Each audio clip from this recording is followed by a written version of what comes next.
My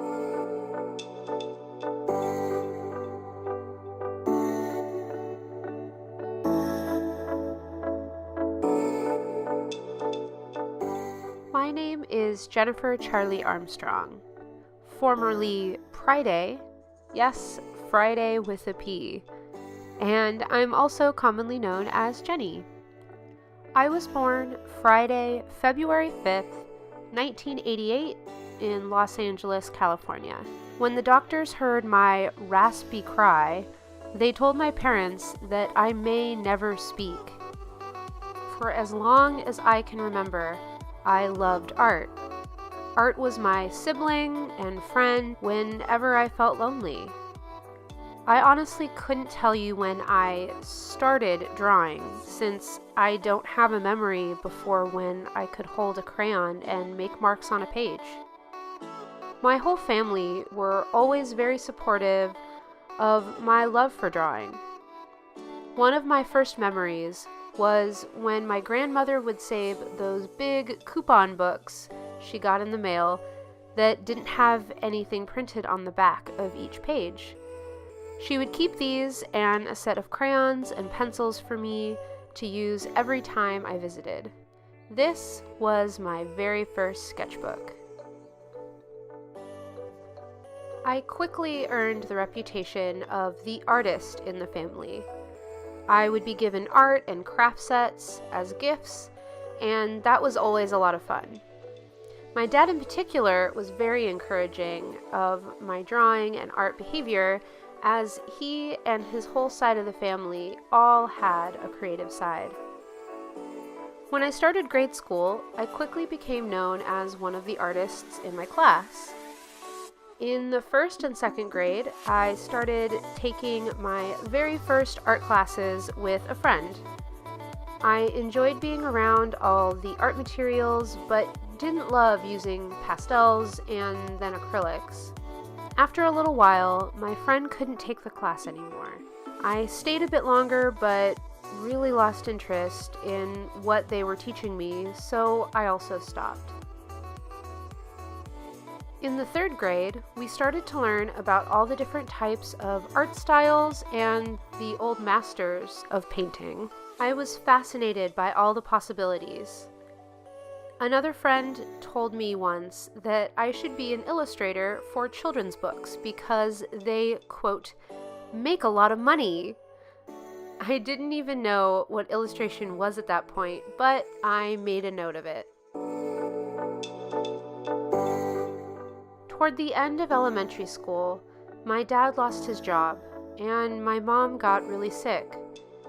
She was so sick that we were all in and out of the hospital often to figure out what was going on and for the surgeries that she needed.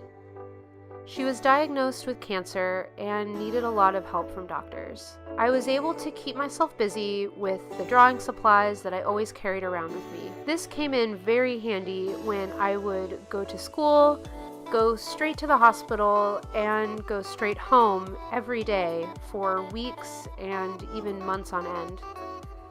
Creativity was my best friend, and the only friend that could travel with me anywhere.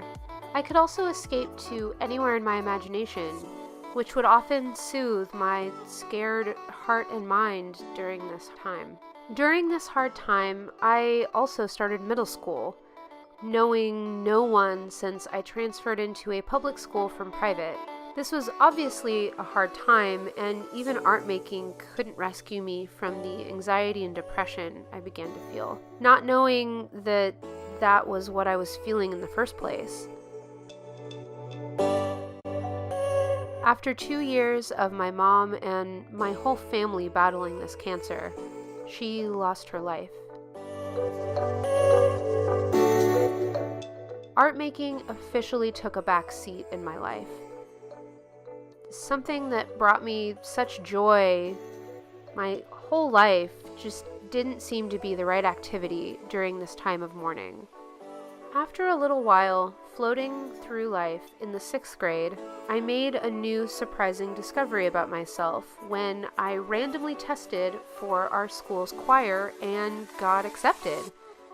This really took me by surprise, as I had never really considered music playing much of a significant role in my life up until then, and had no idea that I had a talent for it. It was also a new experience being a part of a team of sorts, where everyone needed to rely on each other to be able to perform well. I continued on being a part of the school choir, going to competitions, and even winning awards for all 3 years of middle school. I even got to sing a solo at my graduation, which is pretty crazy considering how introverted I am.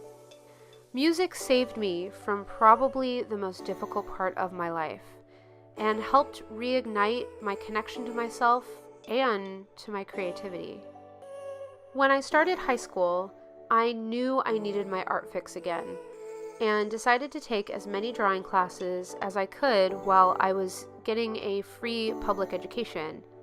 I enjoyed my introductory art classes and decided to take an advanced placement studio art class in the attempt to gain college credit, and because I was always told how naturally talented I was. I took this class at the end of high school and found myself being overcome by the pressure of what the teacher wanted and not feeling like I was good enough. I didn't even finish all the assignments by the end of the year. This made me feel very concerned about my abilities and the realistic nature that I could make it as an artist in college, let alone as a career. I began looking into other interests of mine and found a passion for psychology and maybe even helping others, which my dad was also fascinated by. I was able to take an introductory class my senior year, and I loved it.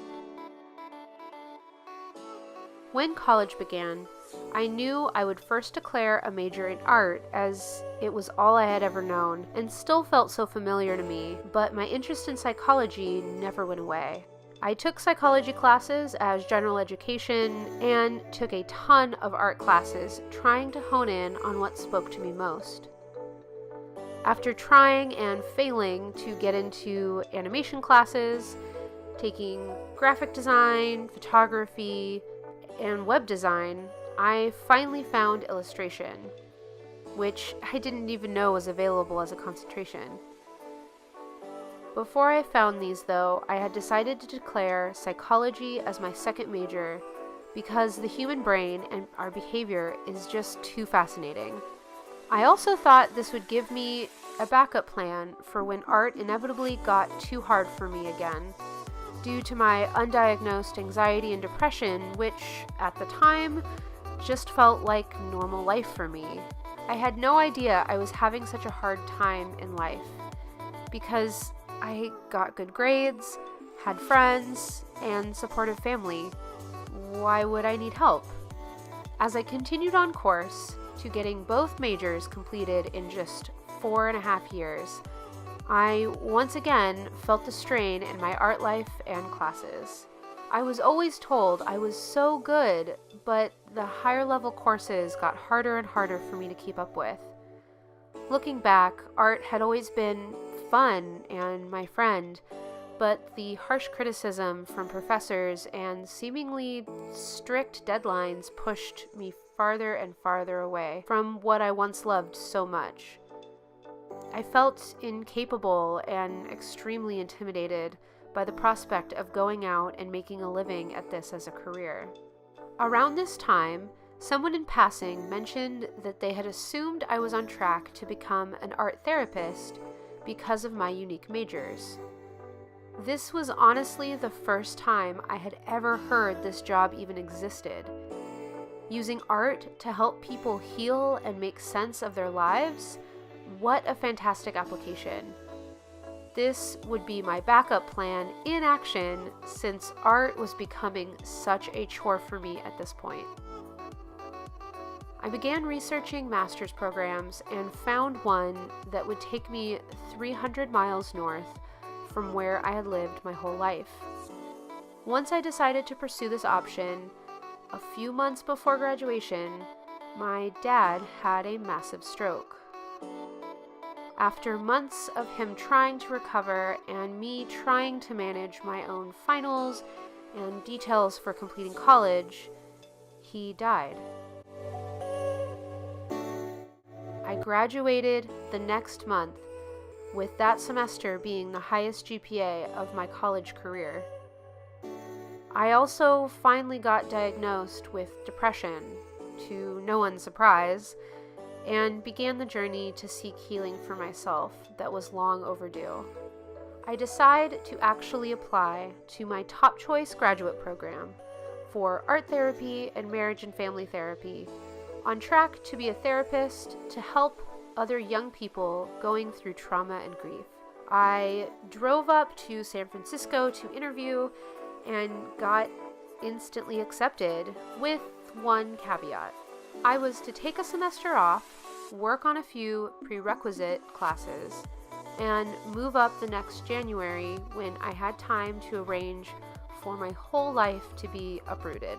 With some apprehension, I decided to take sculpture and watercolor classes at a community college to get the credit I needed for this program. This changed art for me. I enjoyed every second of these two classes and realized I had never really used watercolor before this point in my life. I picked up the medium so quickly that I had extra class time to work on personal projects once my assignments were done. This was my medium, and I fell back in love with creating. That following January, I began my master's degree. Knowing hardly anyone in the area, these classes, professors, assignments, and other students were all so wonderful. I began to heal through understanding art's role in the trauma in my life and learned how to express that to promote even more healing. I also began to feel capable in my art making again. I began seeing a therapist regularly for myself as well. For the last year of school, I decided to write my thesis on self-care for therapists. I was beginning to see how hard those in the mental health field work while not properly taking care of themselves for a number of reasons. While writing this very long paper, I also met and got engaged to my now husband. Once I graduated with my master's, I finished planning our wedding and we moved into a different part of the Bay Area. We got married on the beautiful central coast of California, where the cliffs meet the Pacific. I don't believe perfect exists in our world, but this was the closest I had ever experienced.